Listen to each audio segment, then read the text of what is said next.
Karina Carter moved with quiet precision through the penthouse suite, wiping down the marble countertops and double-checking the placement of crystal glasses on the minibar shelf. Her shift should have ended an hour ago, but when the night manager had asked her to cover for a sick coworker, she didn't have the luxury of saying no. The grand hallways of the Lakeview Grand Hotel were silent, save for the occasional hum of the air conditioning and the faint murmur of city traffic below. Tonight was just another night of exhaustion piling onto her bones. She needed this job. Clutching the rag in her tired hands, she let out a sigh and looked toward the massive ensuite bathroom where she still had to clean before clocking out. Her head throbbed from lack of sleep, and her feet ached inside her work shoes. Just finish this room and go home, she told herself. Stepping inside, Karina blinked at the sheer opulence surrounding her. The black marble flooring gleamed under the dim glow of vanity lights. A luxury rain shower head hovered over a spacious glass-walled shower, and an oversized bathtub the size of a small jacuzzi sat against the far wall. Her entire apartment could fit inside this bathroom. She quickly went to work, wiping the sink and restocking the high-end toiletries, careful not to let her fingers linger on the expensive colognes lined up on the counter. A warm haze of steam still lingered from whoever had last used the shower, probably some billionaire businessman or a visiting celebrity. That was the thing about working at the Lakeview Grand. It attracted the wealthiest of the wealthy, but none of them ever saw her. She was just the invisible help, a shadow that ensured their luxury remained untarnished. Karina leaned against the sink for a moment, inhaling deeply. Just 5 seconds to breathe. That was all she needed. But the second she closed her eyes, a wave of dizziness washed over her. Her body was running on fumes. Before she could fully process it, her knees buckled, and she slumped onto the closed toilet lid. Maybe just a minute, she reasoned. 1 minute wouldn't hurt. Her eyes fluttered shut. Then, nothing. 3:04 a.m. A door clicks open. Kai Sinclair was not in the mood for surprises. After a grueling flight from New York and an even worse board meeting, all he wanted was a hot shower, a stiff drink, and silence. He hated returning to Chicago in the dead of night, but business dictated his schedule, not personal preference. Unbuttoning the top of his dress shirt, he exhaled sharply, rolling his shoulders as he made his way toward the bathroom.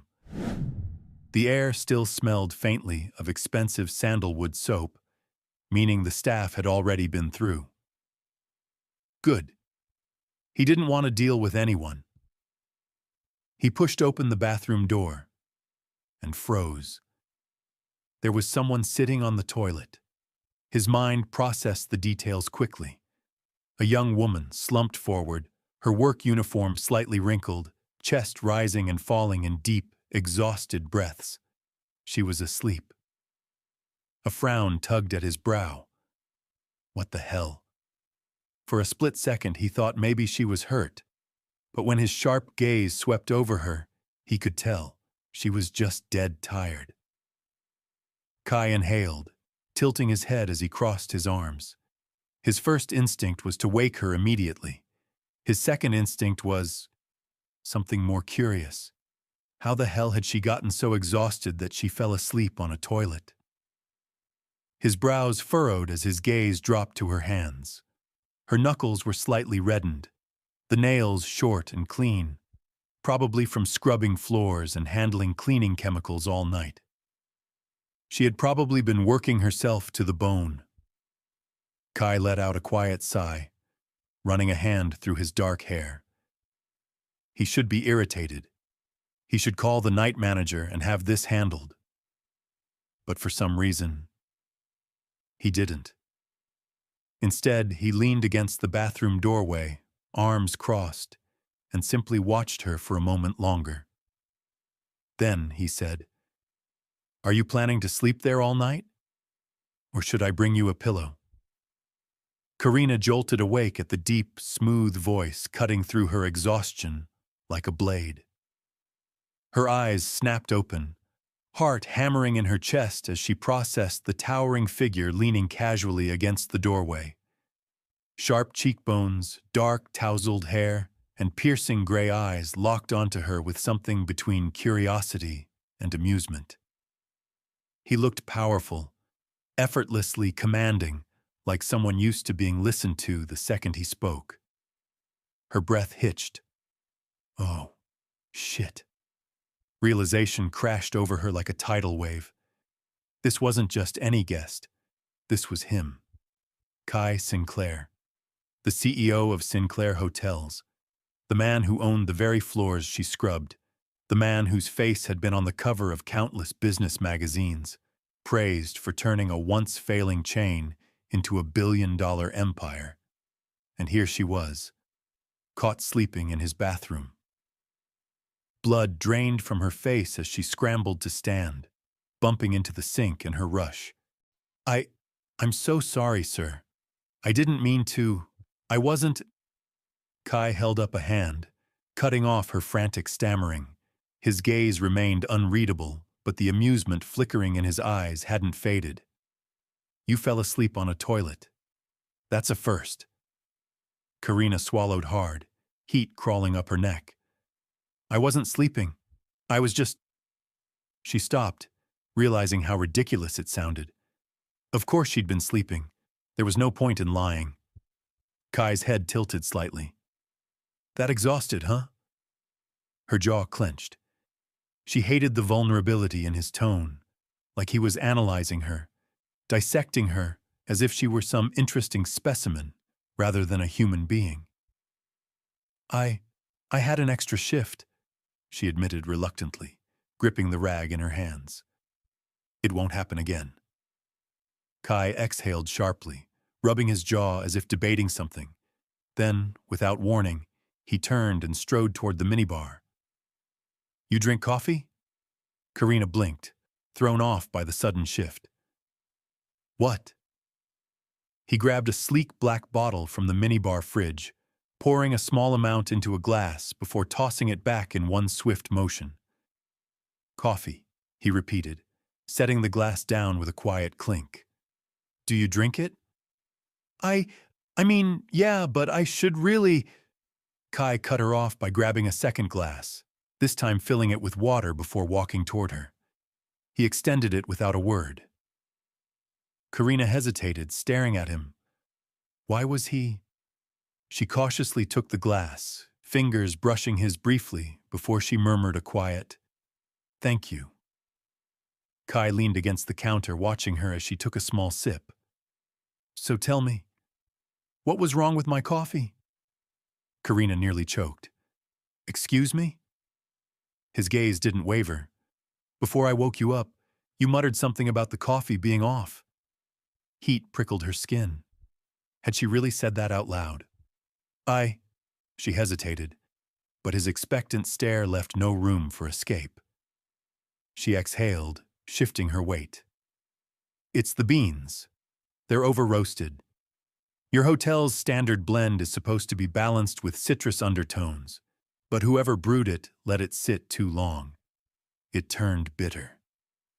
Kai didn't react immediately, just studied her with that sharp, calculating intensity that made her feel like she was under a microscope. Then, without a word, he walked to the room's espresso machine, pressed a few buttons, and waited as the machine whirred to life. When he took a sip of the freshly brewed coffee, his brow furrowed slightly, as if he was actually considering what she'd said. A long silence stretched between them before he finally turned back to her, arms crossing. You work in housekeeping. How do you know all that? Karina hesitated.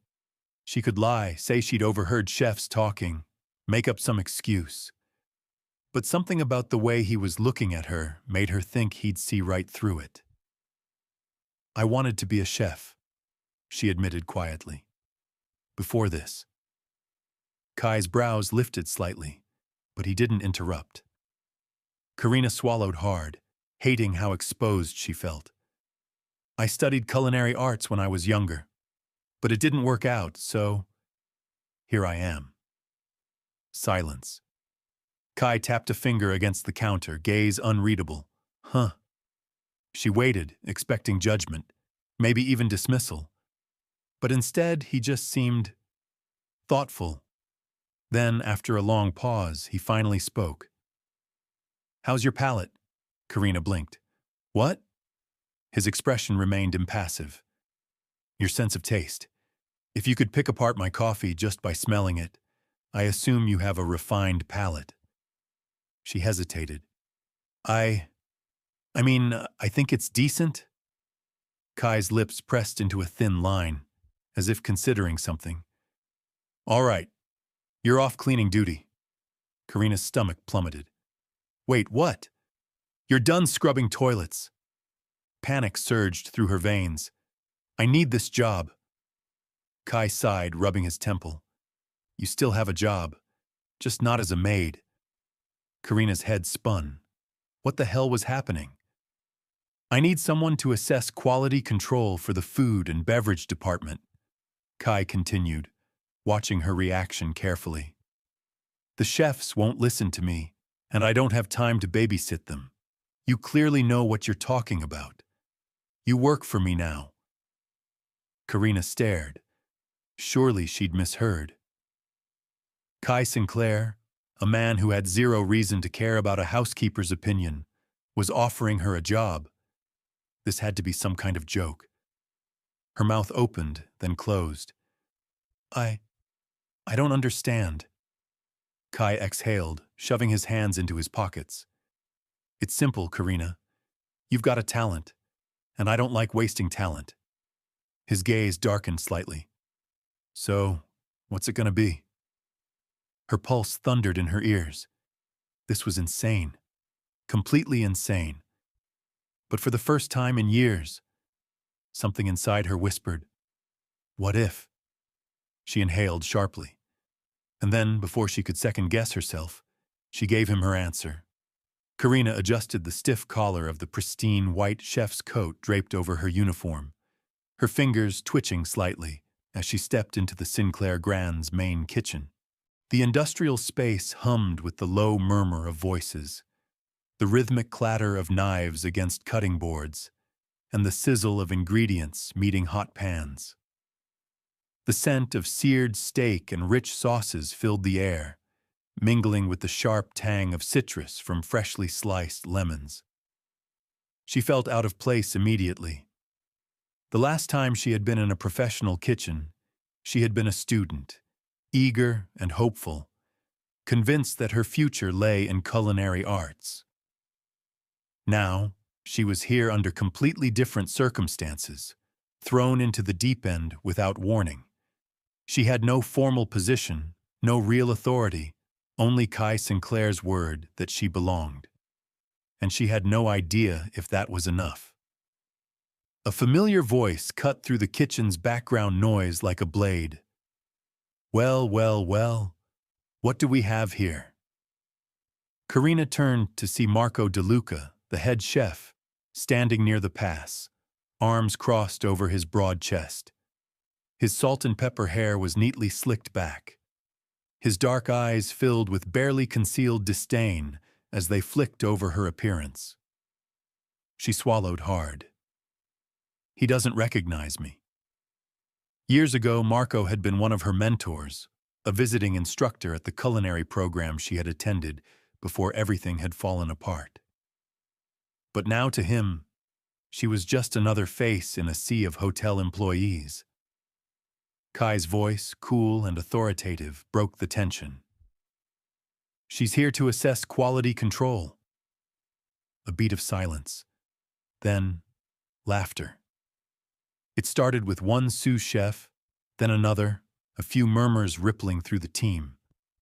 Marco didn't laugh, but his smirk deepened, as if he were watching a particularly amusing spectacle. You're joking, he said, but the sharpness in his voice suggested he already knew Kai wasn't.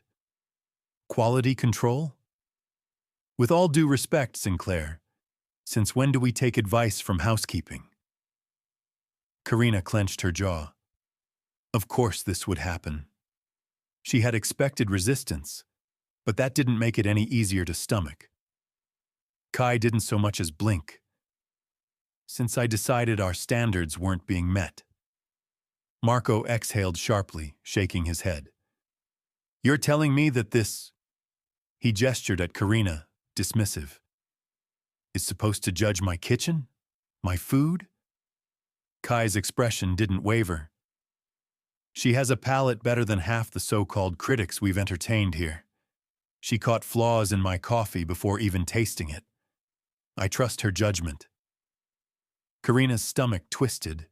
She wasn't used to people defending her, especially not powerful men like Kai Sinclair. But Marco? He was not convinced. Fine, he said, tone edged with condescension. If she's as good as you claim, let's test her. He snapped his fingers, signaling one of the chefs to bring over a small plated dish. A delicate appetizer, seared scallops atop a bed of creamy cauliflower puree, drizzled with a golden saffron reduction. The presentation was flawless, the aroma mouth-watering. Marco set the plate in front of Karina. Tell me what's wrong with it. Karina hesitated for only a second before picking up a fork. This was it, her first real challenge. The moment that would either solidify her place here or send her right back to scrubbing floors. She took a bite. The scallop melted on her tongue, rich and delicate, the velvety cauliflower puree acting as a perfect contrast to the saffron reduction. It was an excellent dish, executed with precision. Anyone else would have called it flawless. But Karina wasn't anyone else. She let the flavors settle, her mind working through the layers. The sweetness of the scallop was just slightly overwhelmed by something unexpected. A bitterness that didn't belong. It wasn't from the saffron. No, saffron had a floral depth, not this faintly metallic sharpness.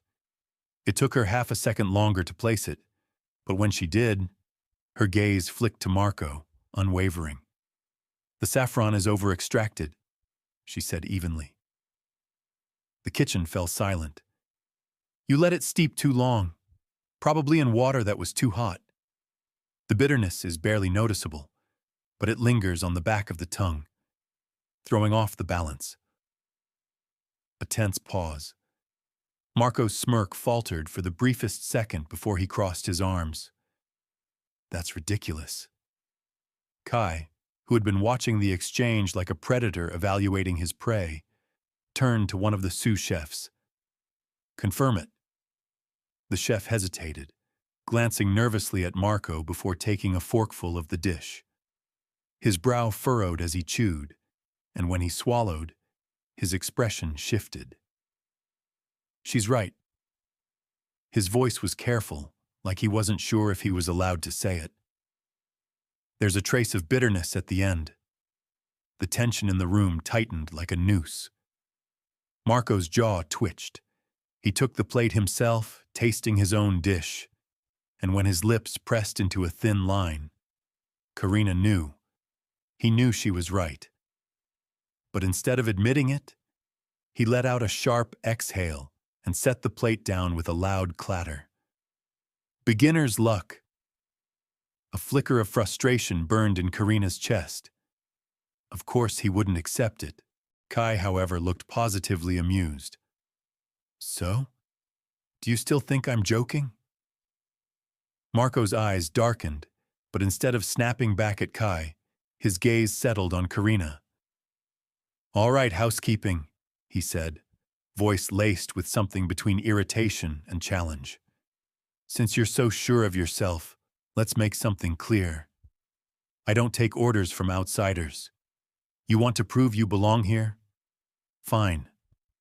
But don't think I'm going to make it easy for you. Karina met his glare without flinching. She had spent too many years letting people shove her aside. treating her like she wasn't good enough. If Marco wanted a fight, she'd give him one. Wouldn't expect anything less, she said smoothly. Kai let out a quiet chuckle before stepping forward. Good. Because Karina will be working directly with you. Marco stiffened. Excuse me? She's not just here to taste dishes, Kai continued.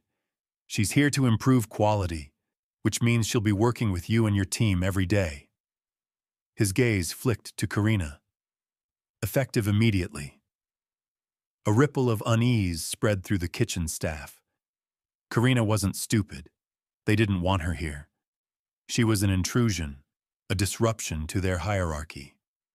But she had made a decision the second she took that bite of scallop. She wasn't backing down. Marco's lips curled into something that wasn't quite a smile. Fine. Let's see if she can keep up. Kai smirked. Oh, I think she will. The weight of the challenge hung heavy in the air, but Karina held her ground, fingers curling into the fabric of her new chef's coat. She wasn't just here to prove herself. She was here to take back what had once been stolen from her. And she wasn't going anywhere. Steam rose in thick, swirling ribbons as the morning kitchen rush hit its peak. The clatter of knives against cutting boards, the rhythmic hiss of pans meeting fire, and the sharp, controlled voices of chefs calling out orders created a symphony of controlled chaos. It was a different kind of battlefield, one where precision, speed, and endurance ruled. Karina stood near the expediting station, gripping a clipboard Kai had handed her that morning. It felt unnatural in her hands, but it was her official role now, to observe, taste, and assess every dish before it left the kitchen. The problem? No one respected her. The tension in the air had been palpable from the moment she stepped in. The kitchen staff barely acknowledged her presence, save for the occasional sideways glance or muttered comment. Some of them sneered outright. Others simply ignored her altogether. Marco made sure of that. He hadn't said much since their standoff the night before, but his mood was clear. His arms were crossed over his chest, his expression unreadable as he barked orders at his sous chefs. Karina watched as plates were meticulously arranged, each dish crafted with skill and years of experience. The food looked stunning, plated to perfection. She just wasn't sure it would taste the same. A plate of pan-seared halibut with citrus beurre blanc landed in front of her. One of the younger chefs, a wiry man named Luca, barely spared her a glance as he slid it onto the expediting counter. "Ready for service," he said coolly, wiping his hands on his apron before stepping back. Karina hesitated only a second before picking up a fork. The moment she took a bite, her senses zeroed in on the issue. The texture was off, not dry but slightly rubbery. The sauce was well balanced, but the fish itself had a strange lack of depth, a flatness that didn't match the vibrancy of the dish's other components. She set the fork down and lifted her gaze to Marco. "The fish is overcooked." The kitchen went still. Luca let out a short laugh, shaking his head. "That's funny," he said, turning back toward his station.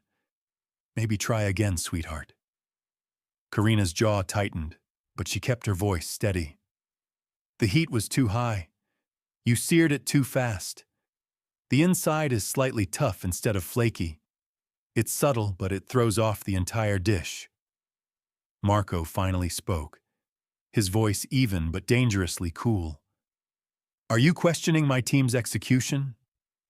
The implicit warning in his tone was clear. Kai, who had been standing nearby, leaned against the counter, watching carefully. His silence meant he was letting her handle this. It was a test. Karina squared her shoulders. "I'm saying this dish doesn't meet the standard it should, and if it's being served like this, it's a problem." Luca scoffed, turning back with his arms crossed. You really think you can just walk in here and call the shots? Karina held his gaze. I think if I don't, this dish is leaving the kitchen subpar, and that's unacceptable. A slow, deliberate smirk curled Marco's lips. Fine. If you're so sure, let's settle it. He turned toward one of the line cooks. Fire another halibut. This time she does it herself. Karina's stomach twisted, but she didn't hesitate. She grabbed an apron. If they wanted to test her, fine. She'd show them exactly what she could do. Karina pulled on an apron, tightening the strings around her waist as she stepped toward the line. The air around her shifted. All eyes were on her now. Some of the chefs watched with barely veiled amusement, waiting for her to stumble, while others observed with silent curiosity. Marco didn't stop her, which meant he wanted to see her fail. She took a steady breath. Not happening. Luca, the chef who had plated the first halibut, gestured toward the fresh fillet waiting on the cutting board. Go ahead then, let's see what the expert can do. His smirk was smug, but Karina didn't let it get to her. She stepped forward and picked up the fillet, pressing lightly against the flesh. It was firm, but not overly stiff. Good quality. Her mind ran through the process she'd done 1,000 times in school, before everything had fallen apart. She grabbed a sharp knife and, with smooth, practiced movements, removed the pin bones and trimmed the edges. Marco watched, arms still crossed, but his expression flickered just slightly when she adjusted the knife's angle with the confidence of someone who had done this before. Karina set the fish aside and moved to the stove. Oil, heat, timing. She tilted the pan slightly, watching the shimmer of the oil as it reached the right temperature before gently placing the fillet in, skin side down. A quiet sizzle filled the air. Luca scoffed. You're gonna burn it at that temp. Karina didn't look at him. No, I won't. She pressed lightly on the fish with the back of the spatula, ensuring the skin made even contact with the pan. Golden, crisp, never burnt. She knew the mistake Luca had made before. He had let the oil get too hot, cooking the exterior too quickly and tightening the proteins too much, which led to the rubbery texture. She controlled the heat, watching the edges turn opaque before flipping it once, letting it finish in a gentle butter-based. Garlic, thyme, a touch of citrus to brighten. She spooned the hot, foamy butter over the top in smooth, controlled motions. Silence. The kitchen was dead quiet now. Even Marco had stopped smirking. When she plated the fish, the skin cracked just slightly at the touch of the fork. Perfect crispness. She sliced through the fillet, the inside tender, flaky, exactly how it should be. She stepped back, setting the plate on the counter, and wiped her hands on the apron before finally meeting Marco's gaze. Go ahead, she said smoothly. Try it. The challenge was unmistakable. Marco took his time stepping forward. He picked up a fork, sliced through the fillet, and took a bite. The moment the fish hit his tongue, Karina saw the subtle shift, the flicker of reluctant acknowledgement in his eyes before he masked it with indifference. He set the fork down. Not bad. But Karina knew better. She had won this round. Kai let out a quiet chuckle behind her, breaking the tension. I think what he means is, you just proved your point. His gaze flicked to Marco. Right? Marco exhaled through his nose, then turned back to his staff. You heard Sinclair. She's staying. The kitchen murmured, shifting slightly. The hostility wasn't gone, but there was a crack in the resistance now. Karina didn't let herself bask in it. One small victory didn't mean the war was won. Kai clapped a hand on her shoulder, his touch lingering just slightly longer than necessary before he stepped back. Good. Because tomorrow, we start refining the entire menu. I expect nothing less than perfection. His gaze flicked to Karina. I trust you'll hold them to it. Karina held his stare and nodded. Absolutely. As Kai left the kitchen, Marco studied her for a long moment before finally speaking, his voice quieter than before. You've got skills, but this isn't culinary school. You want to prove you belong? Do it every day. Karina lifted her chin. I plan to. The corner of his mouth twitched, but he said nothing as he turned back to his station. The battle wasn't over, but Karina had claimed her space, and she wasn't backing down. The air in the kitchen was different the next morning. The usual rhythm of chopping, searing, and plating continued, but there was an underlying tension, a lingering energy from the night before. Karina knew exactly why. She had disrupted the balance. She wasn't just an outsider anymore. She had challenged the head chef, called out a mistake, and backed it up with skill. That meant one of two things. Either she would gain reluctant respect, or they would push back harder. She was betting on the latter. Marco hadn't spoken much when she entered, but his silence wasn't one of dismissal. It was observational, calculating. He was watching her, waiting to see if her performance last night had been a fluke. So were the rest of the staff. Kai had left her with clear instructions. Evaluate the current menu and determine what needed improvement, and that's exactly what she was about to do. She took her place near the expediting station, flipping open her notebook. I need one of everything on the menu, she announced. The kitchen paused. Marco, standing by the grill, arched a brow. One of everything? Yes, she said, leveling him with a steady look. If I'm going to assess quality, I need to taste everything first. A few chefs exchanged glances. Some rolled their eyes. One of the younger sous chefs, a sharp-featured woman named Tessa, let out a quiet scoff. You think we've just been winging it until now?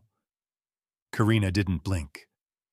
I think this restaurant is underperforming, and I think there's a reason for that.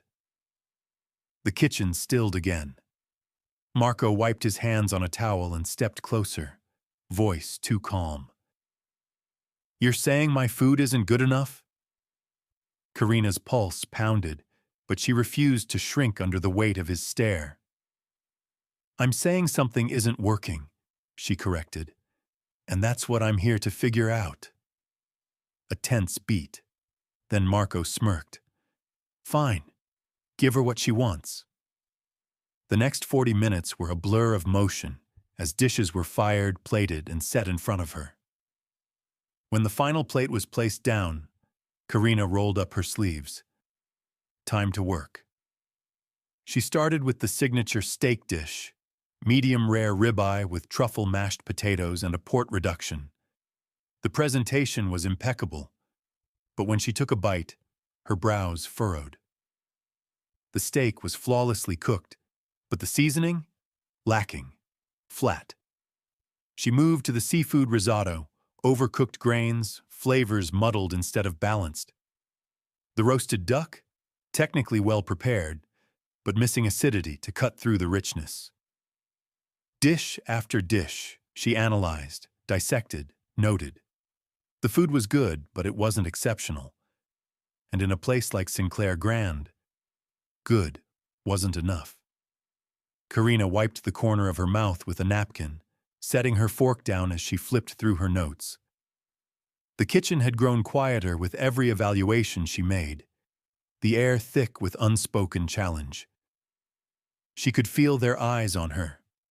Marco's measured gaze, Tessa's skepticism, Luca's barely concealed irritation. She wasn't just tasting food. She was tearing apart their work, and she needed to make them understand. This wasn't personal. Taking a steady breath, she looked up. "All right," she began, scanning the room. "Here's the problem." Luca scoffed, folding his arms. "There's a problem now?" She ignored him, tapping her pen against the table. "Every single dish is technically correct. Cooking techniques? Solid. Presentation? Flawless. But the flavors? Safe." Marco's brows lifted slightly. "Safe?" "Yes," she said firmly. "There's no risk, no bold choices, no unexpected depth. The dishes are balanced, but they lack impact. I'll bet most guests walk away thinking the food is good but forgettable." Tessa let out a quiet chuckle. "Forgettable? That's a strong word." Karina met her gaze evenly. "Then tell me, how many people come back for the food? How many guests ask for specific dishes because they can't stop thinking about them?" Silence. She had them now. She turned to Marco. "You're one of the best chefs in Chicago, but this menu, it doesn't reflect that." A flicker of something passed through Marco's eyes, something close to acknowledgement, though he masked it quickly. Kai, who had been leaning casually against the far counter, finally spoke. "So what do you suggest?" Karina tapped her notebook. "We need to rethink this menu, keep the foundation, but rebuild the flavors. We need depth, contrast, something that surprises people." Luca let out a sharp breath, shaking his head. "So, you've been here for, what, 2 days? And now you're trying to change everything?" Karina refused to waver. "I'm trying to make it better." Marco studied her for a long moment before speaking. "You think you can improve my food?" A loaded question. The weight of it settled between them. She met his stare without flinching. "I think we can improve it. Together." Another pause. Then, to her surprise, Marco smirked. "Fine," he said. "Let's see what you've got." Kai pushed off the counter, his gaze flicking between them with something dangerously close to amusement. "I like this plan. Karina, you have 1 week to work with Marco and present a revised menu." His lips curved slightly. "I expect to be impressed." A week. Karina felt the weight of the challenge, but she didn't hesitate. "Understood." As Kai left the kitchen, Marco rolled up his sleeves. "All right, housekeeping," he murmured, just loud enough for her to hear. "Let's see if you can actually cook." The battle had officially begun. The tension in the kitchen was a living thing, thick and unyielding, pressing against Karina as she stepped up to the counter. The challenge had been set. 1 week to revise the menu. 1 week to prove that she wasn't just an outsider making noise, but someone who deserved to be here. Marco stood across from her, sleeves rolled up, eyes dark with scrutiny. The rest of the kitchen staff lingered around them, some watching out of curiosity, others waiting for her to fail. She refused to give them that satisfaction.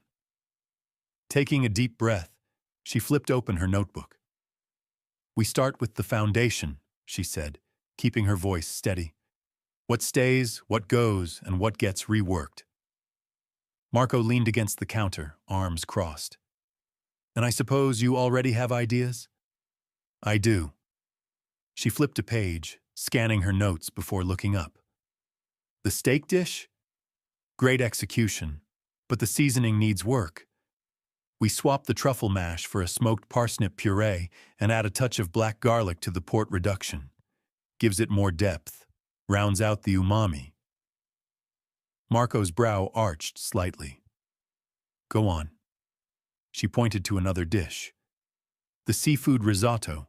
The technique is solid, but the flavors are clashing. The stock is too heavy, overpowering the delicacy of the scallops. We switch to a lighter shellfish broth. Add a hit of citrus at the end to balance it out." Luca muttered something under his breath, but Karina ignored him. She wasn't finished. "The duck," she continued. "It's too rich on its own. Needs acidity. We keep the current preparation but plate it with a kumquat compote instead of the cherry reduction. Still sweet, but with a sharper, unexpected brightness." Silence stretched through the room. Marco studied her, the flicker of something unreadable in his gaze. Then he let out a short laugh. "You're serious about this?" Karina set down her notebook. "I wouldn't be here if I wasn't." Marco exhaled through his nose. He wasn't arguing anymore, but that didn't mean he was convinced. "All right," he said finally. "We test everything, today." She nodded. "Fine by me." Marco turned to the team, barking orders. "Fire up the stations. We're running a full test menu. If we're doing this, we're doing it right." The kitchen snapped into action. And Karina? She rolled up her sleeves and got to work. The kitchen exploded into motion. Flames flared under pans. Knives moved in rhythmic precision, and the scent of searing proteins, butter, and citrus filled the air. It was controlled chaos, the kind of environment that could make or break a chef. Karina moved with purpose, not hesitating as she took her station. Marco had challenged her, and she wasn't about to back down. She prepped ingredients at lightning speed, peeling, dicing, seasoning, her hands moving on instinct. Marco wasn't making this easy. He didn't give her guidance, didn't correct her, didn't offer so much as a word of approval. He simply watched, stepping in only to plate his own versions of the dishes. It was a silent test, a battle without words. The first dish to hit the pass was the steak revision. Karina plated her version, the same cut of beef, but with her adjustments.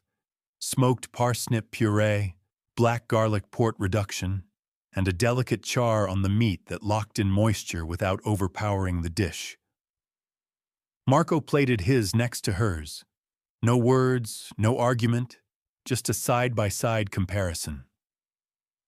Kai, who had walked in just as they finished, took one glance at the setup and smirked. This should be good. Marco sliced into his steak first. It was his usual, solid execution, a classic. But when he tried Karina's, his expression didn't change, though his pause was telling. Kai, however, made a noise of approval after his first bite. "That's better," he said, setting his fork down. He turned to Marco. "You taste the difference?" Marco wiped his mouth with a towel, his movements slow, deliberate. "I do." There was something unreadable in his gaze when he finally looked at Karina. He didn't offer praise, but he also didn't dismiss it. Instead, he moved on to the next dish, the seafood risotto. Karina plated hers with the adjusted broth, balancing the richness with a delicate brightness from citrus zest and a touch of fresh herbs. Marco's version was placed beside it, visually similar, but the flavors were different. Kai tasted both. His brow lifted slightly when he set his fork down. "Hers is lighter," he noted. "You can actually taste the seafood." Marco's jaw tightened, but he nodded once. Noted. Then, the duck. Karina's kumquat compote was the real gamble here, a deviation from the menu's traditional approach. Marco sliced through the dish, tasting hers first this time. He chewed slowly, exhaling through his nose before setting the fork down. The silence stretched. Kai glanced between them, the corner of his mouth twitching. "Well?" Marco exhaled, turning to Karina. His voice was calm, almost begrudgingly impressed. "That works." Karina's pulse kicked up, but she kept her expression neutral. She had expected resistance, but Marco was acknowledging her changes. Not praising them, but accepting them. That was a start. Kai clapped his hands together, clearly enjoying the unspoken battle of wills. "All right, So it looks like we're moving forward with the revisions. Karina, you and Marco finalize the adjustments by the end of the week. He turned to Marco, amusement in his tone. You good with that? Marco wiped his hands, then glanced at Karina. After a long pause, he gave a curt nod. I'm good with that. It wasn't exactly a win, but it was a step forward, and Karina would take it. The kitchen was running at full speed, but the tension in the air was unmistakable.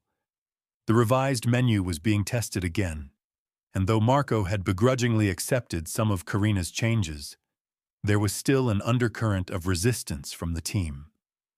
She felt it in the way the sous chefs hesitated before following her instructions, in the way the line cooks exchanged glances whenever she made a note in her clipboard. Even Tessa, usually the most professional of them all, had begun muttering under her breath when Karina suggested small adjustments. They weren't outright defying her. Not yet. But she wasn't blind to the way they were waiting. Waiting for her to mess up, for Marco to put her in her place, for Kai to lose interest in this entire experiment and let things go back to how they were before, which meant Karina had zero room for error. She leaned over the counter, watching carefully as Luca seared a thick cut of duck breast.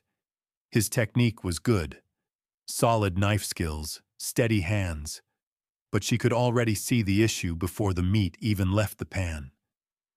The heat's too high, she said, voice firm but even. Luca didn't turn. I know what I'm doing. Karina folded her arms. Then you also know that the skin is going to crisp too fast before the fat has time to fully render. Luca let out a sharp breath, but didn't adjust the heat. A challenge. Marco, who had been working on the other end of the line, finally looked up. He didn't intervene, didn't say a word, just watched, waiting to see how Karina handled this. She took a step closer, lowering her voice so only Luca could hear. I'm not here to embarrass you, but if that duck goes out like this, it's going to be chewy instead of crisp, which means Marco will send it back, and then you'll have wasted product and time. Luca's jaw ticked. He knew she was right. After a beat, he let out a small, frustrated exhale and adjusted the flame. Karina didn't comment, didn't gloat, just gave a small nod and moved on to the next station. Tessa was standing there, arms crossed, watching her with something unreadable in her expression. You handled that better than I thought you would, she said, voice laced with something that almost sounded like reluctant approval. Karina lifted a brow. And what exactly did you expect? Tessa shrugged. That you'd push too hard and he'd blow up. Marco doesn't step in unless someone really screws up. He lets people fight their own battles. Karina glanced back toward Marco, who was still watching from the other side of the kitchen. Their eyes met for a brief moment before he turned away, calling out another order. So, this was a test, not just from the kitchen staff, but from Marco himself. Karina wasn't going to fail it. The afternoon rush had slowed, but the energy in the kitchen remained charged. Every adjustment, every dish that left the pass was scrutinized more than ever before. Karina had expected pushback. Change was never easy, especially in a kitchen like this, where every chef had worked under Marco's leadership for years. But what she hadn't expected was the subtle shift she was seeing now. After the duck incident with Luca, the tension had dulled slightly. No one was openly challenging her, but there was an unspoken agreement. She had to prove herself every single day. She could handle that.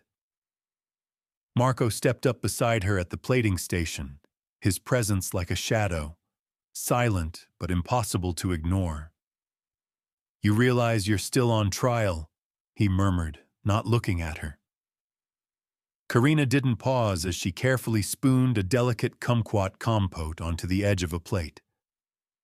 Good thing I don't mind a little pressure. His mouth twitched, almost as if he wanted to smirk but refused to let himself. He picked up the plated dish and examined it. The balance is better, he admitted. But you're still missing something. Karina wiped her hands on her apron, crossing her arms. Which is? He gestured toward the compote. Acidity is there, but the dish needs a textural contrast. You're relying on the sauce to carry too much weight. She frowned, considering. He wasn't wrong. Before she could respond, Tessa slid a plate onto the counter beside them. Hazelnut crumble, she said simply. Adds crunch without overpowering. Karina glanced at her in surprise. This was the first time someone in the kitchen had actively contributed to her adjustments, instead of just standing by, waiting for her to fail. Marco lifted a brow but didn't argue. He gestured for Karina to taste it. She grabbed a fork, scooping a bite of the duck, the compote, and a small sprinkle of the crumble. The flavors hit instantly. The richness of the duck, the sharp citrus bite, and then the crunch. It worked. She swallowed, then looked at Tessa. That's actually really good, Tessa smirked. Of course it is. Marco nodded once. All right, we keep it. Karina blinked. Just like that?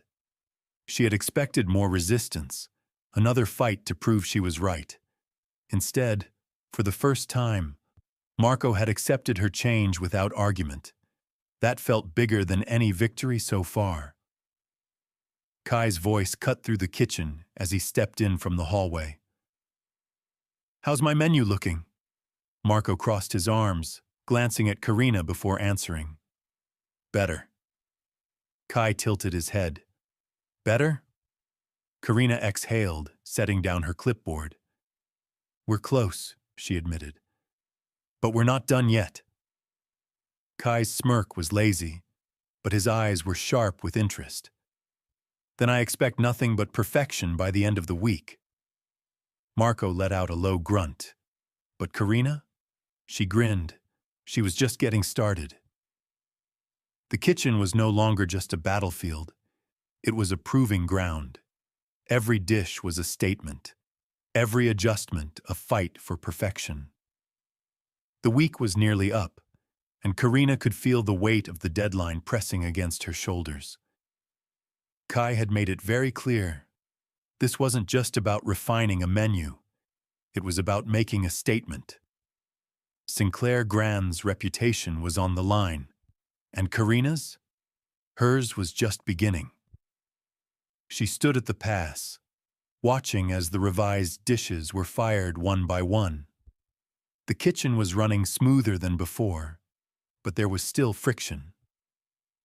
Marco wasn't openly opposing her anymore, but he wasn't giving her an easy path either. The man was a perfectionist, and Karina had learned that the only way to win his respect was to match that level of intensity. Fire the scallops again, she called over her shoulder, eyes narrowing at the plate in front of her. The sear is too light. Luca let out a quiet groan, but grabbed another pan, adjusting the heat. He didn't argue this time. Small victories. Tessa slid a freshly plated dish onto the counter, brushing a stray curl from her face. Citrus braised short rib. Final adjustment. Karina inspected it, taking in the delicate marbling of the beef, the way the sauce clung to the surface, thicker, richer than before. The balance between savory and acidic was what she had been missing earlier. She took a bite, let the flavors settle, then nodded. That's it. Tessa smirked. Told you. Before Karina could respond, Marco appeared beside her, his gaze flicking over the revised dishes. He picked up a fork without a word, tasting the short rib first. A long pause. Then he set the fork down. That'll work. The words were casual, dismissive to anyone who didn't know better. But Karina had been working under Marco long enough now to understand. This was praise. Before she could savor the moment, Kai entered the kitchen, exuding his usual brand of effortless authority. His sharp gaze scanned the room before landing on Karina and Marco. "I take it we're ready?" Karina wiped her hands on her apron. "We're close." Kai's lips quirked slightly. "Good, because I just raised the stakes." Silence. Marco's brow lifted. What the hell does that mean? Kai leaned against the counter, the picture of calm confidence. "I decided we're unveiling the new menu at an exclusive tasting event this Friday. We're inviting some of the most influential critics and industry elites." His smirk widened slightly. "Let's see how well your changes hold up under real pressure." The kitchen went dead silent. Karina's stomach clenched, but she didn't let her expression change. This was it, the moment she had been working toward. Marco exhaled through his nose, his jaw ticking slightly. "You just love throwing people into the fire, don't you?" Kai's smirk didn't waver. "I find it separates the ones who can handle the heat from the ones who can't."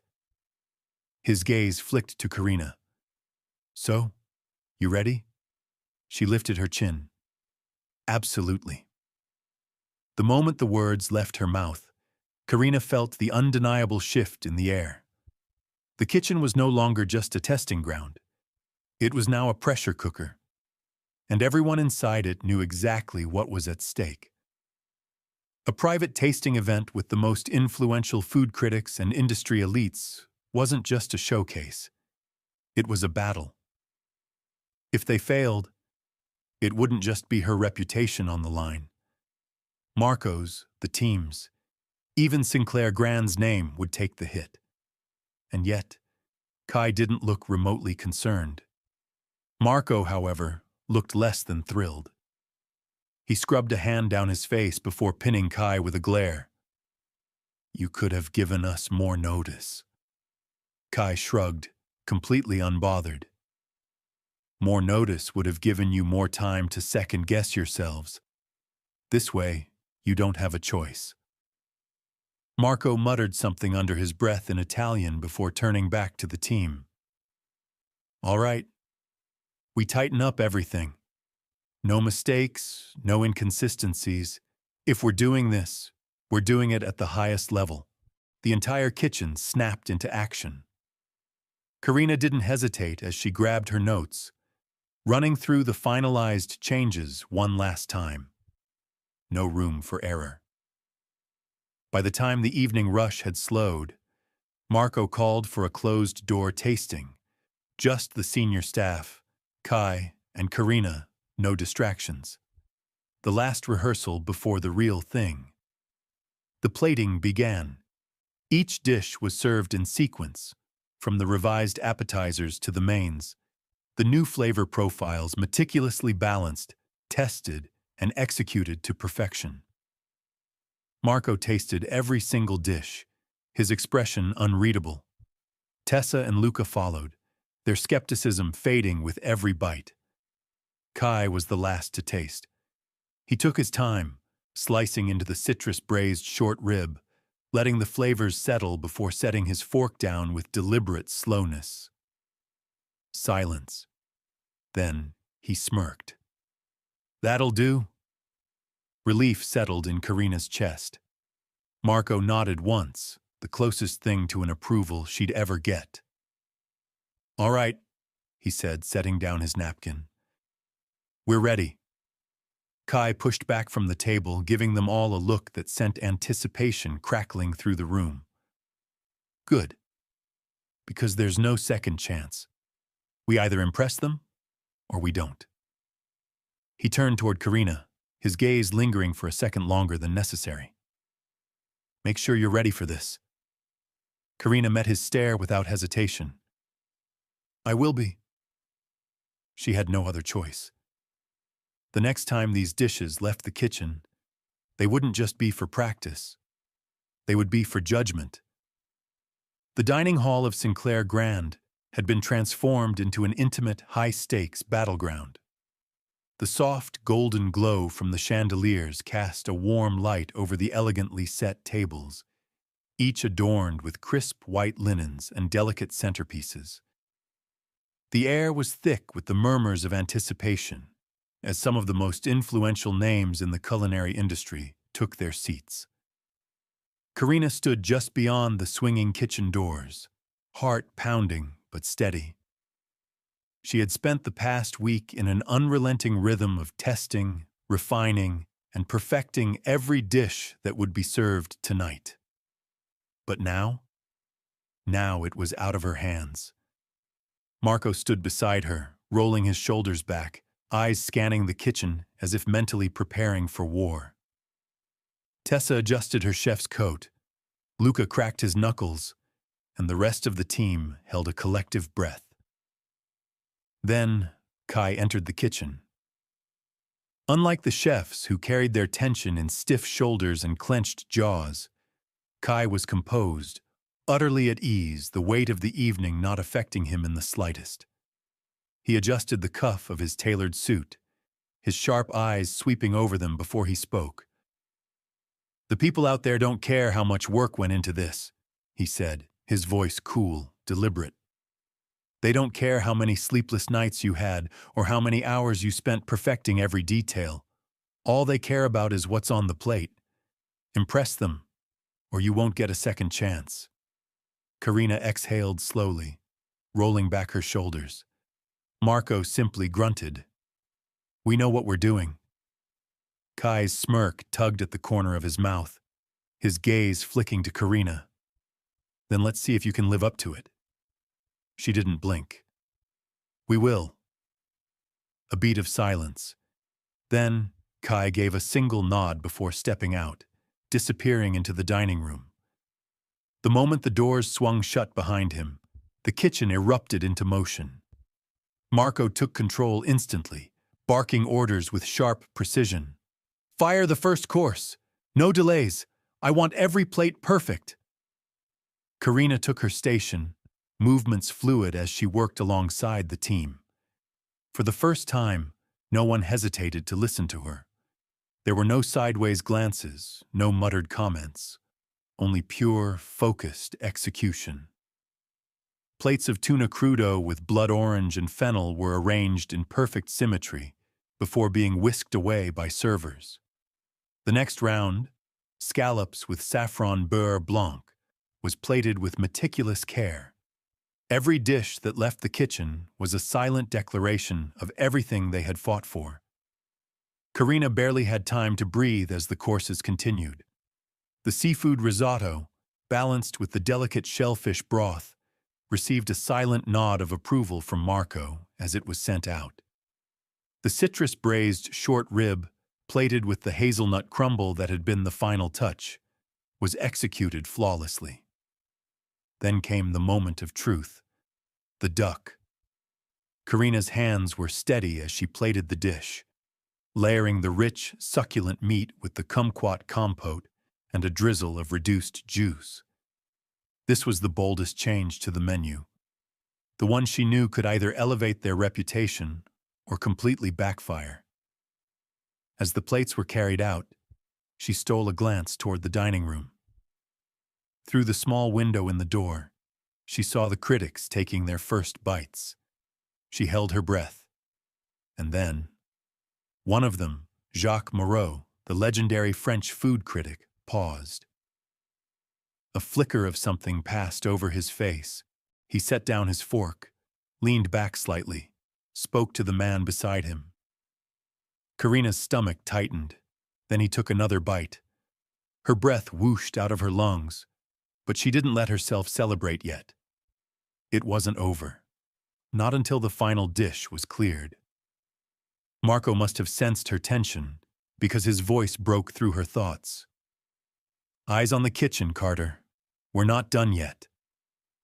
She exhaled, refocusing. One more course to go. The final course was the real gamble.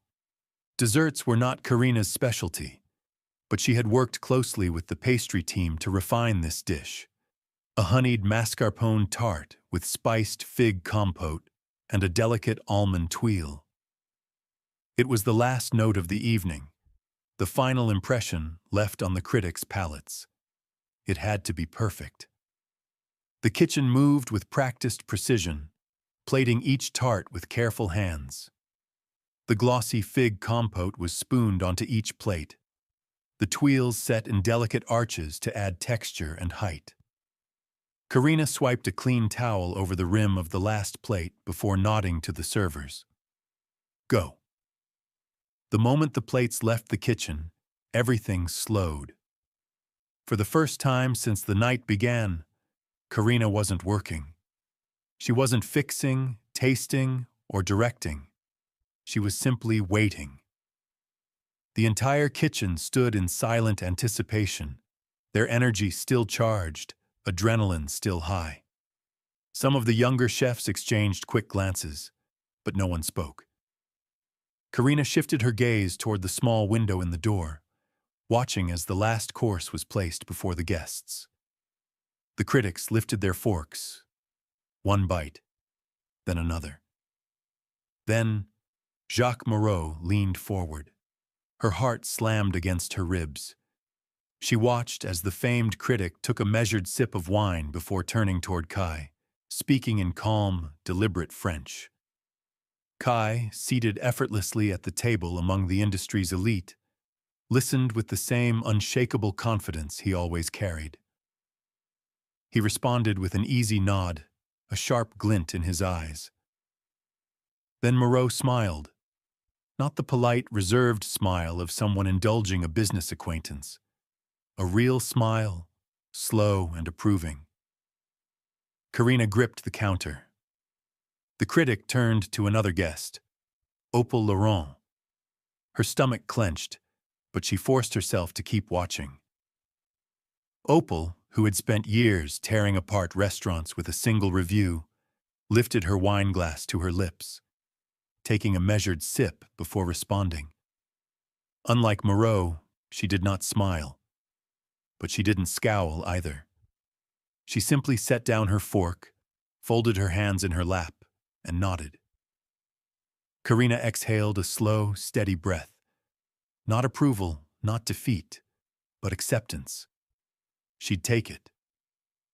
A beat later, Kai pushed back from the table, exchanged a few more words with his guests, then stood.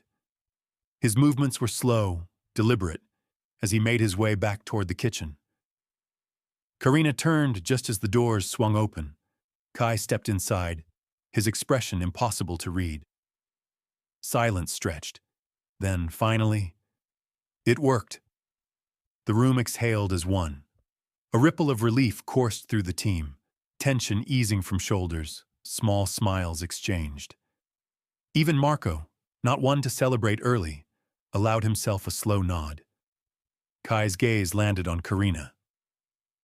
Moreau said the menu is bold but balanced. He called the duck unexpected but masterful. Karina's throat tightened. She nodded, forcing herself to stay composed. Kai's smirk was slow. Not bad for a former maid. A low chuckle rumbled from Marco. She's not a maid anymore. Karina turned to him, surprised by the words. Marco met her gaze, a knowing glint in his eyes. Then he clapped a hand on her shoulder, his version of a formal welcome. A real one. A month ago, she had been scrubbing floors. Tonight, she had just redefined Sinclair Grand's culinary future, and she wasn't done yet. Kai's voice cut through her thoughts. Enjoy tonight, he said smoothly, because tomorrow, we start planning for Paris. Karina's pulse spiked. Paris? Kai's lips curved, as if he knew exactly what he'd just done. He glanced at Marco, then back at her. You didn't think this was the end, did you? No, she supposed she hadn't. She wasn't finished. Not even close. The morning after the tasting event, Karina woke to the faint hum of the city below. The adrenaline from the night before had yet to fade. Her body still wired from the high of victory, but there was no time to bask in it. Because now they were going to Paris. She sat on the edge of her bed, staring down at the email Kai had sent just an hour ago. Sinclair Grand Paris. Tasting event proposal attached was a list of elite guests, far more intimidating than the critics from last night. Some of the biggest names in the culinary world would be there, including Michelin-starred chefs and the kind of reviewers whose words could make or break an entire restaurant. And at the very top of the email, a single line from Kai. Flight leaves in 2 days. Don't be late. Karina let out a slow breath, setting her phone down. 2 days. A knock at her door made her jump slightly. She crossed the small space of her apartment, opening it to find Marco standing in the hallway, arms crossed, his usual unreadable expression in place. "Morning, Carter," he said, stepping inside without invitation. Karina barely had time to react before he was setting a paper cup of coffee on her counter, inspecting her tiny apartment like he was assessing a kitchen layout. "You're really not great with boundaries, are you?" she muttered, reaching for the coffee. Marco smirked. "If I waited for an invitation, we'd never have these conversations." She rolled her eyes but took a sip anyway. It was exactly how she liked it. Marco finally turned to her, leaning against the counter. "So, Paris." Karina set the cup down, exhaling. "Yeah, big deal." "Bigger than last night," he agreed. "You ready for it?" Karina didn't hesitate. "Yes." Marco studied her for a moment, then nodded. "Good, because this isn't like Chicago. If you screw up in Paris, they won't just send the food back. They'll write about it, and they won't hold back." "I know." His expression softened slightly, just for a second. "I hope so." Karina hesitated, then frowned. "You're not coming, are you?" Marco huffed a quiet laugh. "Not my scene." She didn't know why that disappointed her. He must have noticed because he smirked. "You don't need me there, Carter. You've already proven yourself." She wasn't sure why those words meant so much, but she nodded. "Guess I better make sure I don't let that go to waste." Marco lifted his coffee in a silent toast. "Damn right." Karina took another slow breath, feeling the weight of it all. Paris. It wasn't just a test. It was the next step. And she was ready. The next 2 days passed in a blur of preparation. Karina barely had time to process what was happening before she was stepping onto a private jet. The sleek leather seats and silent efficiency of the crew reminding her just how far she had come from the days of scrubbing floors. Kai was already seated near the front, utterly at ease, a glass of something expensive in hand as he scrolled through his tablet. He barely glanced up as she entered. "You're on time. Impressive." Karina dropped into the seat across from him, buckling herself in. "I figured showing up late to my own execution wouldn't be a great look." Kai smirked. Optimistic as always. The flight to Paris was smooth, but Karina barely noticed. Her mind was already running through the event ahead. Unlike Chicago, where she had time to test and refine, this would be different. The Sinclair Grand Paris kitchen wasn't hers. She didn't know the chefs, the equipment, or the ingredients they sourced. She'd be stepping onto someone else's battlefield. By the time they landed, jet lag was the least of her concerns.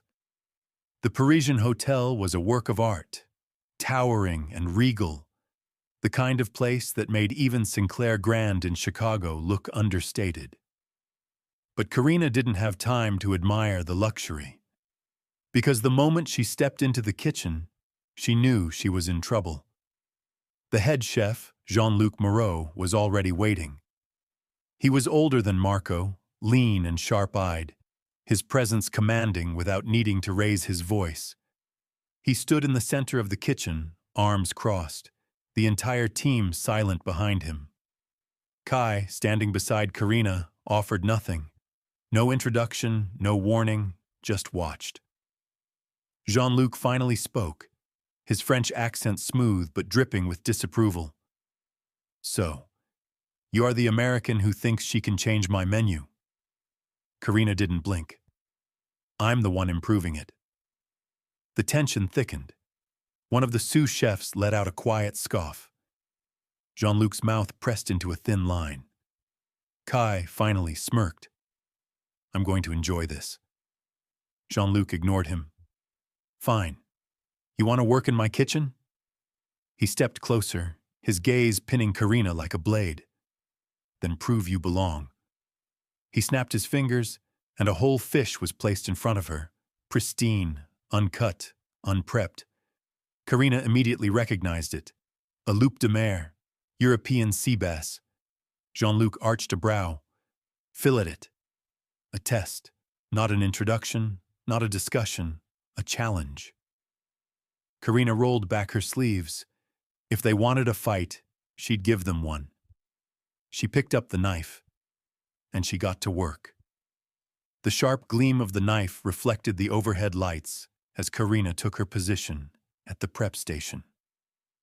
The whole loup de mer lay before her, its silvery skin catching the glow of the kitchen, the weight of every expectant stare pressing down on her shoulders. She could feel Jean-Luc's gaze like a blade against her back, assessing, waiting for the smallest mistake. The sous chefs weren't even trying to hide their skepticism. A few of them exchanged quiet murmurs in rapid French, but Karina didn't let herself focus on them. This wasn't about them. It was about the fish. She picked up the knife, testing its balance in her grip. The steel was familiar, comforting, one of the few constants, no matter which kitchen she stood in. She made the first cut. The blade slid in just behind the gill, clean and precise.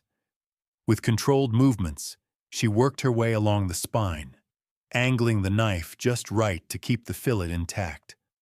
One long, smooth stroke. No hesitation. No wasted movement. Silence stretched around her. She flipped the fish, repeating the process on the other side. Every motion was deliberate, muscle memory taking over. The moment she finished, she stepped back and set the fillets on the tray. Clean, even, not a single ounce of waste left behind. Jean-Luc stepped forward, picking up one of the fillets. His fingers pressed lightly against the flesh, feeling for imperfections. Then, without a word, he grabbed a metal ruler from the counter and measured the cut. Karina didn't flinch. The other chefs leaned in slightly, watching. The tension in the kitchen had thickened to the point of suffocation. After a long pause, Jean-Luc exhaled sharply, setting the fillet back down. His expression was unreadable, but Karina could sense the shift.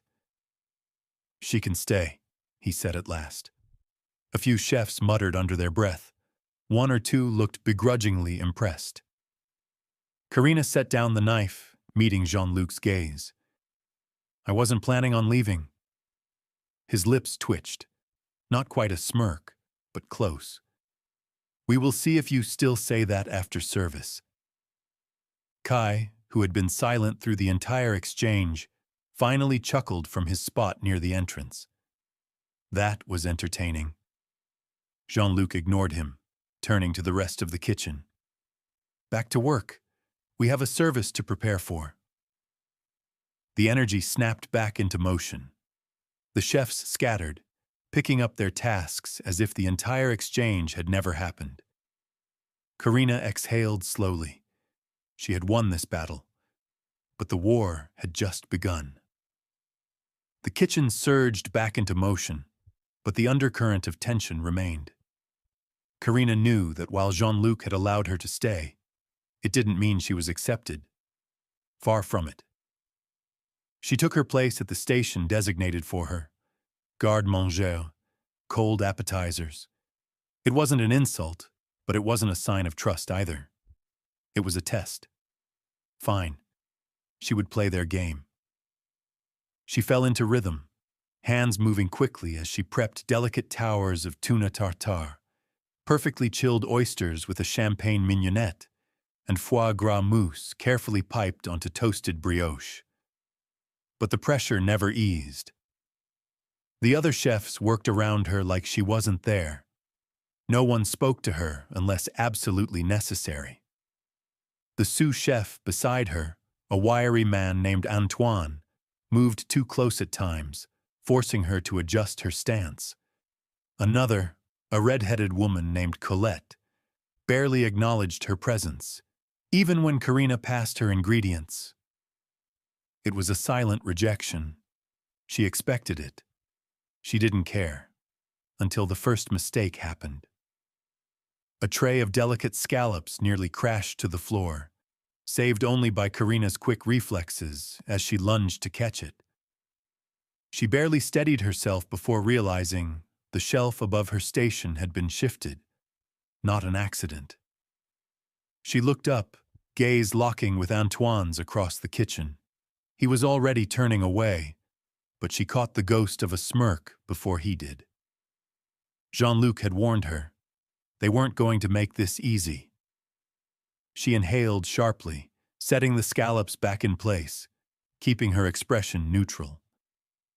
If they were expecting her to snap, to prove she didn't belong here, they were going to be disappointed. The dinner rush began. The first orders came in fast, the kitchen shifting into its perfectly synchronized chaos.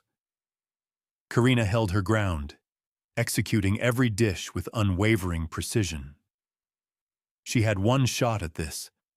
The first course, an intricate beet carpaccio with whipped goat cheese and citrus pearls, needed to be plated in under a minute per order. She worked swiftly, arranging the elements with absolute focus. One plate, another, then another. No mistakes, no hesitation. Jean-Luc passed by once, pausing just long enough to observe her work. He said nothing, but he didn't need to. The service continued at a relentless pace. Karina could feel the weight of every stare, the barely concealed challenge in each movement around her. But she didn't break.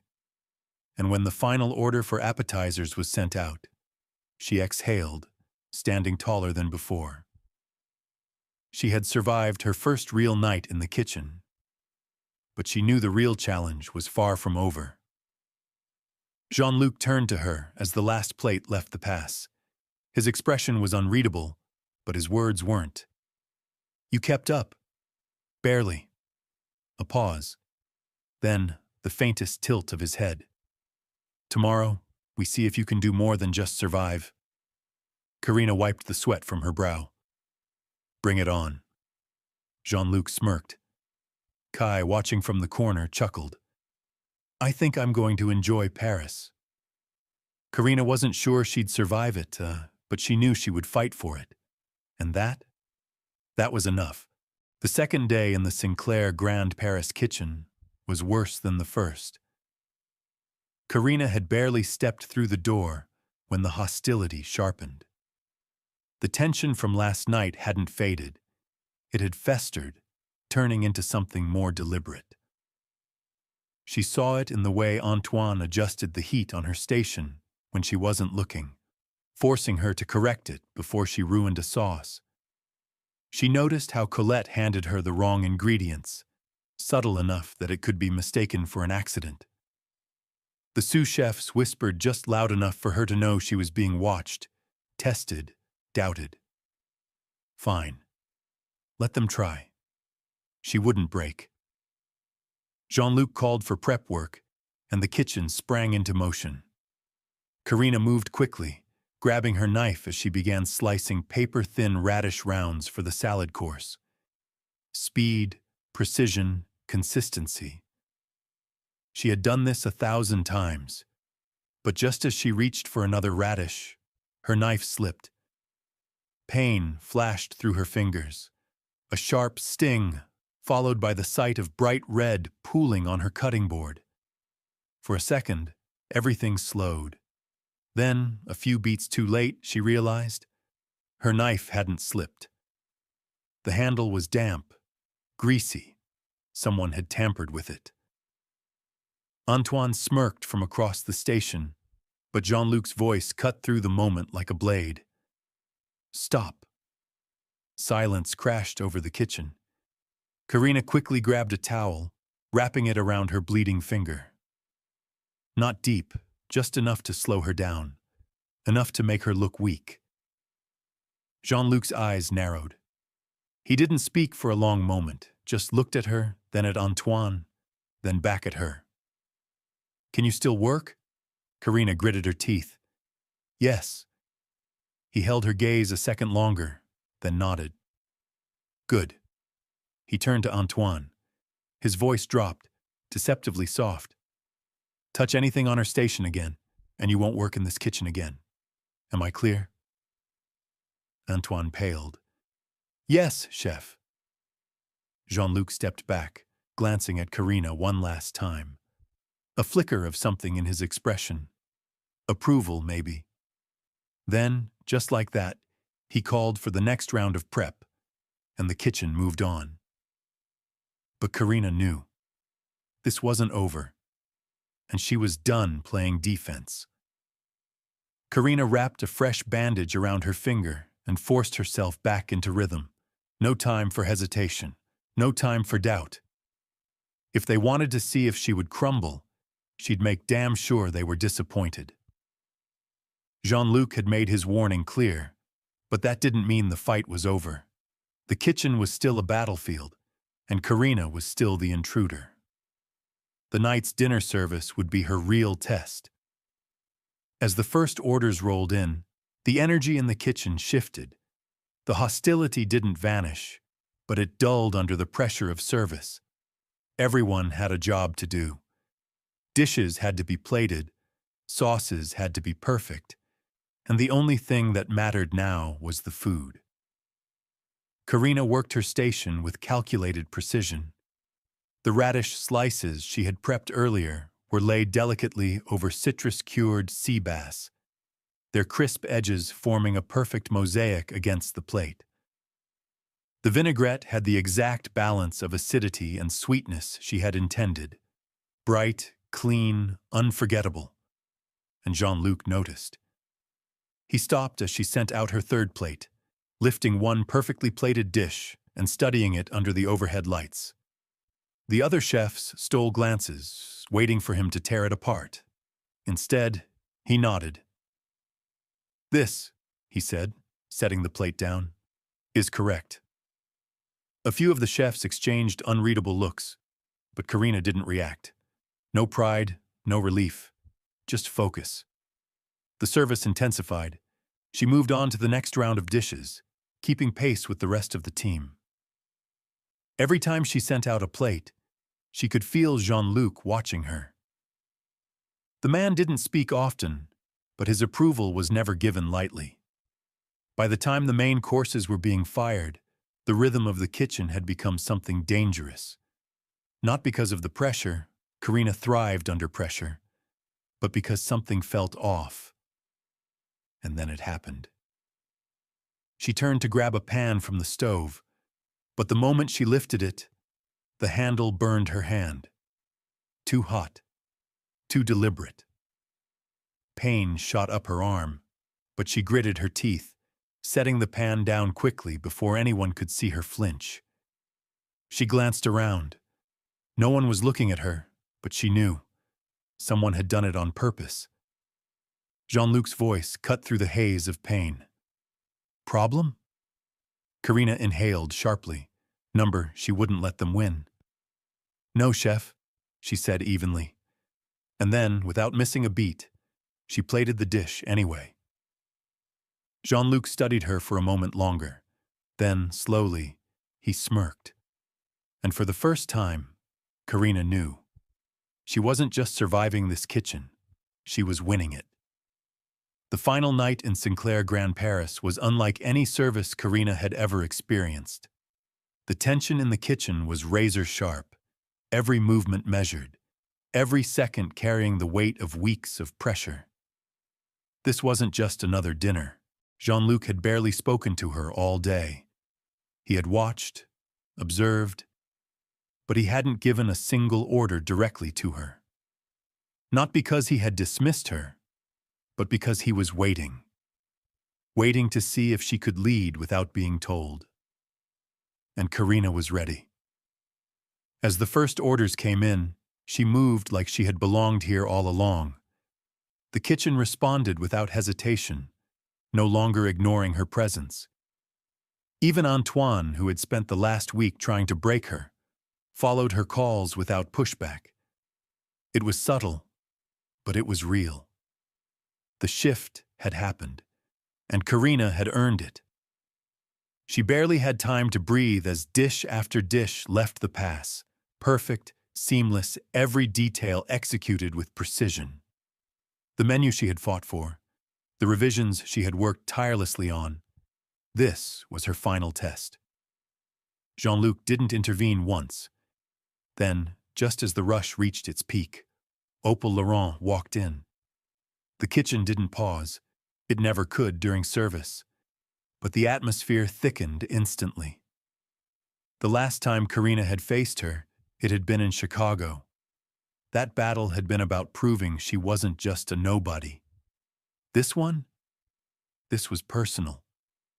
Opal swept through the kitchen with an air of cool authority, her gaze flicking across the space before landing on Jean-Luc. "I hear you've made changes," she said, voice smooth but edged. Jean-Luc didn't look up from the plate he was inspecting. "I make changes every day, Opal." Her lips curved, but there was no warmth in it. "I was told I should see for myself. Your new protégé seems to have caused quite the stir." She turned her eyes to Karina then, the weight of judgment, expectation, and something sharper settling between them. The challenge was unspoken. Karina set down her plating tweezers, her pulse steady. "Then try the food."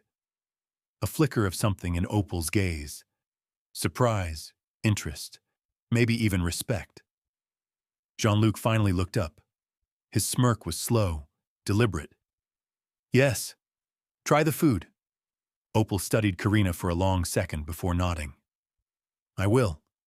Then she turned and left the kitchen. Jean-Luc chuckled under his breath, shaking his head. That was bold. Karina lifted a brow. "You wouldn't expect anything less." He hummed in amusement, then glanced at the next order coming in. "Then let's make sure she doesn't forget this meal." Karina nodded. She had fought her way into this kitchen. Now she was leaving her mark on it. The final dishes left the pass, each plate a culmination of everything Karina had fought for. Every adjustment, every detail. This was her last statement. Opal Laurent sat at the best table in the house, surrounded by industry elites, critics, and high-profile guests. The weight of her judgment had made lesser chefs crumble, but Karina refused to give her that power. Kai sat a few seats away, watching everything unfold with his usual unreadable expression, but Karina knew. He was waiting for the moment. The first course arrived. The beet carpaccio layered with citrus, goat cheese, espuma, and hazelnut crumble, a dish that had been fought over, tested, and perfected. Opal lifted her fork, took a bite. Her expression didn't change. The next course, scallops with saffron beurre blanc and fennel pollen. A calculated pause, a measured bite. Still, no reaction. Karina barely noticed the kitchen around her anymore. Everything had come down to this. Then, the main course. The duck. Her duck. The dish Opal had dismissed in Chicago. Opal took her time. She cut into the meat, testing the texture, inspecting the sauce, letting the scent settle before bringing the fork to her lips. She chewed, paused. Then finally, she looked up. And she smiled. Not polite, not forced. A real smile. She leaned toward the man beside her, Jacques Moreau, and spoke. Jacques laughed, a genuine low chuckle of amusement. He lifted his wine glass, nodded toward Karina's direction, then spoke to Kai in French. Kai smirked, then, finally, he stood. The moment he stepped into the kitchen, everyone turned. The kitchen stilled. Kai took his time walking over to Karina.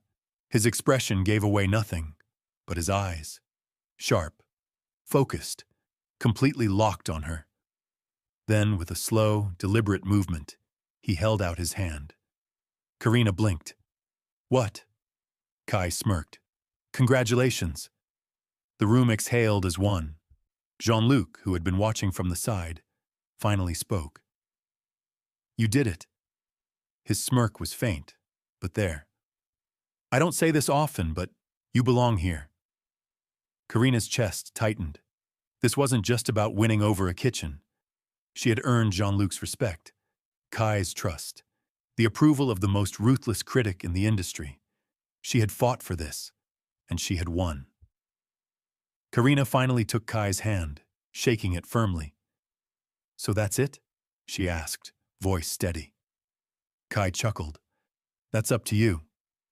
She exhaled slowly, looking around the kitchen, the place that had tried to break her, test her, make her prove herself over and over. She had thought this was the end. Now, it felt like just the beginning.